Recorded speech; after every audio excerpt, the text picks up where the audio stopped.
فتح یرموک کے بعد حضرت ابو عبیدہ بن جراح نے دمشق میں اپنی فوج کے سرداران سے مشورہ کیا کہ اب کس طرف جانا چاہیے۔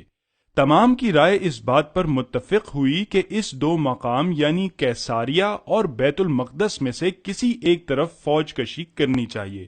آپ نے امیر المومنین حضرت عمر رضی اللہ تعالی عنہ کو خط لکھ کر مشورہ لیا کہ ہمیں کیساریہ اور بیت المقدس میں سے کس طرف جانا چاہیے۔ حضرت عمر رضی اللہ تعالی عنہ نے مسلمانوں کو خط پڑھ کر سنایا اور ان سے مشورہ لیا تو حضرت علی کرم اللہ وجہہ نے کہا، یا امیر المومنین، سب سے بہتر اور مبارک رائے یہ ہے کہ آپ حضرت ابو عبیدہ کو پہلے بیت المقدس پر فوج کشی کرنے کا حکم دیں کہ وہ اول وہاں پہنچ کر محاصرہ کر لیں اور پھر وہاں کے لوگوں سے لڑیں۔ بیت المقدس کی فتح کے بعد کیساریہ کا رخ کریں اور بیت المقدس کی فتح کے بعد خود ہی فتح ہو جائے گی۔ مجھے میرے آقا جناب محمد رسول اللہ صلی اللہ علیہ وآلہ وسلم نے اسی طرح خبر دی تھی۔ حضرت عمر نے فرمایا کہ حضور صلی اللہ علیہ وآلہ وسلم نے سچ فرمایا، اور اے ابو الحسن، آپ نے بھی سچ فرمایا۔ اس کے بعد آپ رضی اللہ تعالی عنہ نے حضرت ابو عبیدہ کو بیت المقدس پر فوج کشی کا حکم دے دیا۔ حضرت ابو عبیدہ نے 5,000 ہزار کے لشکر بیت المقدس کی طرف روانہ کر دیے۔ مسلمانوں کا لشکر بیت المقدس میں 3 دن تک پڑا رہا اور وہاں کے کسی باشندے نے ان کے ساتھ کوئی گفتگو نہیں کی اور اپنے شہر کو منجنیقوں، تلواروں اور ڈھالوں سے مضبوط کر لیا۔ 5ویں روز حضرت یزید بن ابو سفیان ایک ترجمان کو لے کر ان کے پاس گئے اور ان سے کہا کہ یا تو کلمہ حق کو مان لو یا ہمارے ساتھ صلح کر لو اور ہمیں جزیہ دو یا پھر جنگ کے لیے تیار ہو جاؤ۔ ان میں سے ایک پادری نے ساری بات سن کے شہر والوں کو سنائی تو انہوں نے صاف کہہ دیا کہ ہم قتل ہو جانے کو ترجیح دیں گے۔ حضرت یزید بن ابو سفیان نے حضرت ابو عبیدہ رضی تعالیٰ عنہ کو خط لکھ کر رومیوں کے جواب سے آگاہ کیا اور آپ کی رائے طلب کی۔ حضرت ابو عبیدہ نے جواب میں لکھا کہ ان کے خلاف لڑائی شروع کر دی جائے اور ساتھ میں بھی آ رہا ہوں۔ مسلمان یہ سن کر بہت خوش ہوئے اور ساری رات انتظار میں کاٹ دی۔ ہر سردار یہی چاہتا تھا کہ بیت المقدس اسی کے ہاتھوں فتح ہو اور وہی سب سے پہلے وہاں جا کر نماز ادا کرے اور آثار انبیاء کرام سے بہرہ اندوز ہو۔ آخر کار صبح ہوئی تو ہر سردار نے اپنی اپنی فوج کو اللہ عز و جل کے سامنے لا کھڑا کیا اور ہر سردار نے آیت تلاوت کی، اے قوم، ارض مقدس میں جو تمہارے لیے اللہ نے لکھ دی ہے داخل ہو جاؤ اور پیٹھ دے کے الٹے نہ پھرو ورنہ خسران میں پڑ جاؤ گے۔ نماز کے بعد لڑنے کے لیے نکلے تو بیت المقدس والوں نے تیروں کی بارش کر دی، جن کو مسلمان اپنی ڈھالوں پر روکتے رہے اور شام تک بہادری سے لڑتے رہے۔ اسی طرح 10 روز گزر گئے لیکن بیت المقدس فتح نہ ہو سکا، اور 11ویں روز حضرت ابو عبیدہ رضی اللہ عنہ خالد بن ولید کے ساتھ بیت المقدس پہنچ گئے۔ بیت المقدس والوں پر رعب طاری ہو گیا اور انہوں نے جا کر اپنے پوپ کو خبر دی کہ مسلمانوں کا سردار اپنی فوج کو لے کر شہر میں پہنچ گیا ہے۔ یہ سنتے ہی پوپ کا رنگ فق ہو گیا اور وہ پکارنے لگا، افسوس افسوس۔ یہ سن کر انہوں نے پوچھا کہ یہ کیا؟ پوپ کہنے لگا، انجیل مقدس کی قسم، اگر واقعی آنے والا ان کا سردار ہی ہے تو تمہاری بربادی اور ہلاکت قریب ہی پہنچ گئی ہے۔ انہوں نے کہا، یہ کس طرح؟ اس نے کہا، جو علم ہمیں متقدمین سے وراثت میں ملتا ہوا چلا آ رہا ہے، اس سے یہ معلوم ہوتا ہے کہ طول و عرض فتح کرنے والا ایک گندم گوں رنگ، ایک سیاہ آنکھوں والا، اپنے نبی حضرت محمد صلی اللہ علیہ وآلہ وسلم کا صحابی عمر نامی شخص ہوگا۔ یاد رکھو، اگر واقعی وہی آ گیا ہے تو نہ تم میں سے اس کے ساتھ لڑنے کی طاقت ہے نہ مقابلے کی۔ میں چاہتا ہوں کہ میں تمہارے ساتھ چل کر اس کی صورت و ہیبت دیکھوں۔ اگر وہی ہوا تو میں اس کے ساتھ ضرور مصالحت کر لوں گا، اور جو وہ چاہے گا اس کی بات مان لوں گا، لیکن اگر وہ نہ ہوا تو کبھی بھی اس شہر کو اس کے سپرد نہیں کروں گا، کیونکہ اس شخص کے سوا اس شہر کو اور کوئی فتح نہیں کر سکتا۔ پوپ کے ایک بندے نے مسلمانوں کو جنگ روکنے اور ان کے ساتھ بات چیت کا عندیہ دیا۔ مسلمانوں نے جنگ بند کر کے ان کی بات کو سننا شروع کیا تو انہوں نے کہا کہ ہمارے پاس اس شخص کی ساری علامات موجود ہیں جو اس شہر کو فتح کرے گا۔ اگر تمہارا سردار وہی شخص ہے تو ہم بغیر لڑے یہ شہر تمہارے حوالے کر دیں گے، لیکن اگر وہ نہ ہوا تو یاد رکھو کہ قیامت تک ہم یہ شہر تمہارے حوالے نہیں کریں گے۔ مسلمانوں نے اس کی اطلاع حضرت ابو عبیدہ کو دی۔ وہ آئے اور ان کے سامنے کھڑے ہو گئے۔ پوپ نے ان کی طرف دیکھ کر کہا، تمہیں بشارت ہو، یہ وہ شخص نہیں ہے۔ تمہیں چاہیے کہ اپنے شہر، دین و مذہب کے لیے دل کھول کر ان سے لڑو۔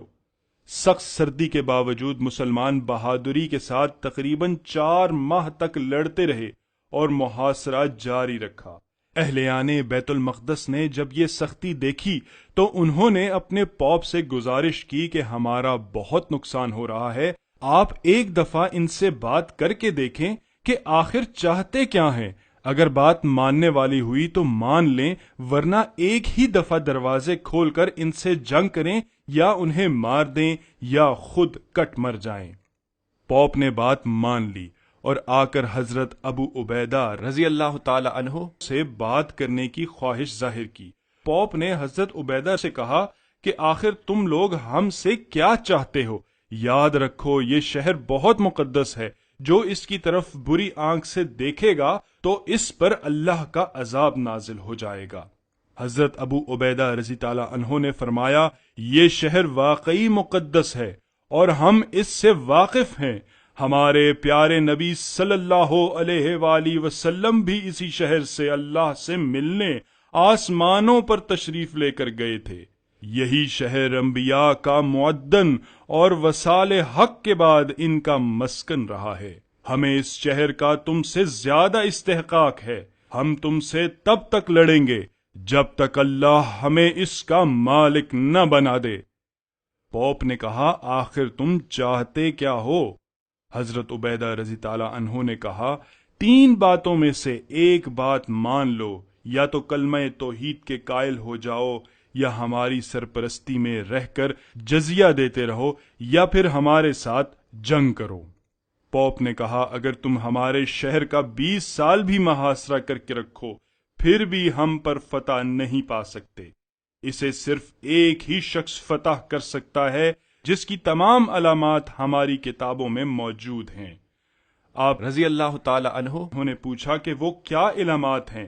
پوپ نے کہا، وہ تو میں تمہیں نہیں بتا سکتا، لیکن اتنا ضرور بتا دیتا ہوں کہ وہ شخص محمد صلی اللہ علیہ وآلہ وسلم کا صحابی عمر ہوگا، جس کا لقب فاروق ہے، جو اللہ کے احکامات میں انتہائی سخت ہے۔ کہتے ہیں کہ آپ رضی تعالیٰ عنہ یہ بات سن کر ہنسے اور کہا، رب کعبہ کی قسم، ہم نے یہ شہر فتح کر لیا۔ اس کے بعد آپ نے اس سے پوچھا کہ کیا تم اس شخص کو پہچان لوگے؟ اس نے کہا، بالکل، اس شخص کی ایک ایک بات اور صفات ہماری کتابوں میں موجود ہے۔ آپ رضی تعالیٰ عنہ نے کہا کہ وہی ہمارے سردار ہیں۔ تو پوپ نے کہا، اگر یہ سچ ہے تو آپ یہ ساری خونریزی روک دو اور انہیں یہاں لے آؤ، ہم پہچان کے بعد یہ شہر ان کے سپرد کر دیں گے۔ اس کے بعد حضرت ابو عبیدہ نے حضرت عمر کی طرف خط بھیج کر ساری صورتحال سے آگاہ کیا، تو حضرت عمر حضرت علی سے مشورہ کرنے اور انہیں اپنا قائم مقام کرنے کے بعد شام کی طرف رخصت سفر باندھ لیا۔ جب آپ رضی تعالیٰ عنہ بیت المقدس پہنچ گئے تو سارے مسلمان آپ کو دیکھ کر بہت خوش ہوئے۔ آپ نے سب کو سلام کیا، نماز پڑھائی اور خطبہ ارشاد فرمایا۔ حضرت بلال رضی تعالیٰ عنہ شام میں مقیم تھے۔ جب انہیں پتا چلا کہ مسلمان بیت المقدس فتح کرنے کے لیے آئے ہیں تو آپ بھی جہاد میں شریک ہو گئے۔ حضرت عمر رضی تعالی عنہ نے انہیں اذان دینے کا کہا۔ جب وہ اشہد ان محمد رسول اللہ پہ پہنچے تو سارے مسلمان رونے لگ گئے۔ حضرت عمر رضی تعالی عنہ نماز پڑھانے کے بعد بیت المقدس جانے کے لیے جب اونٹ پر سوار ہوئے تو آپ کے بدن مبارک پر بالوں کا بنا ہوا ایک خرقہ جس میں 14 پیوند لگے ہوئے تھے پہنا ہوا تھا۔ جب رومیوں کو یہ خبر پہنچائی گئی کہ تمہارے کہنے کے مطابق ہمارے امیر المومنین تشریف لے آئے ہیں تو رومیوں کے سارے بڑے سردار بھی پوپ کے ساتھ آ گئے۔ پوپ نے مسلمانوں سے کہا کہ اپنے سردار کو ہمارے سامنے لے کر آؤ تاکہ ہم انہیں پہچان لیں۔ جب حضرت عمر رضی تعالی عنہ اس پوپ کے سامنے آئے تو پوپ چیخ چیخ کر کہنے لگا، خدا کی قسم یہ شخص وہی ہے جس کی صفات ہماری کتابوں میں موجود ہے، اور یہی وہ شخص ہے جس کے ہاتھ سے ہمارا شہر فتح ہوگا۔ رومیوں نے دروازہ کھول دیا اور عہد و میثاق اور ضمہ کی درخواست کر کے جزیے کا اقرار کر لیا۔ حضرت عمر رضی تعالی عنہ نے یہ دیکھ کر اللہ کا شکر ادا کیا اور اونٹ کی پالان پر ہی سجدہ شکر میں گر پڑے، سر اٹھایا اور ان سے مخاطب ہو کر کہا، اگر تم لوگ اپنے وعدے پر قائم رہے تو تمہارے لیے ضمہ اور امان ہے، جاؤ اپنے شہر میں لوٹ جاؤ۔ رومی اپنے اپنے گھروں کو لوٹ گئے اور دروازہ کھلا چھوڑ دیا۔ اگلے دن آپ بیت المقدس میں داخل ہوئے تو سب سے پہلے مسجد میں مقام داؤد پر جا کر سجدہ داؤد کی آیات پڑھی اور سجدہ کیا۔ پھر سخرا کے مقام پر جہاں حضرت یعقوب علیہ السلام سے اللہ نے کلام کیا تھا مسجد کے لیے منتخب فرمایا۔ وہاں کافی کوڑا کرکٹ جمع تھا تو آپ نے اپنے ہاتھوں سے اس کو صاف کیا۔ پھر یہاں مسجد کی تعمیر کی جس کو مسجد عمر کے نام سے جانا جاتا ہے۔ امیر المومنین حضرت عمر رضی اللہ تعالی عنہ بیت المقدس سے عہد نامہ ہو جانے کے 10 دن قیام کے بعد مدینہ منورہ تشریف لے گئے۔ بیت المقدس حضرت عمر رضی تعالی عنہ کی خلاف راشدہ میں 15 ہجری کو فتح ہوا اور 490 ہجری تک مسلمانوں کے قبضے میں رہا۔ اس کے بعد مسلمانوں کی آپس کی خانہ جنگیوں کی وجہ سے عیسائیوں نے پھر حملہ کر دیا اور 70,000 مسلمانوں کا قتل عام کیا اور 91 سال تک قابض رہے۔ اس کے بعد سلطان صلاح الدین نے 1187 عیسوی میں بیت المقدس کو فتح کیا اور ایک بار پھر عیسائیوں سے اچھا سلوک روا رکھا۔ 1914 عیسوی میں ایک عظیم جنگ ہوئی جس کے نتیجے میں بیت المقدس ایک بار پھر مسلمانوں کے ہاتھ سے نکل کر غیروں کے ہاتھ میں چلا گیا، اور اب یہودی قابض ہو کر بیت المقدس کو گرا کر ہیکل سلیمانی تعمیر کرنے کے در پر ہیں، اور بیت المقدس پھر کسی صلاح الدین کو پکار رہا ہے۔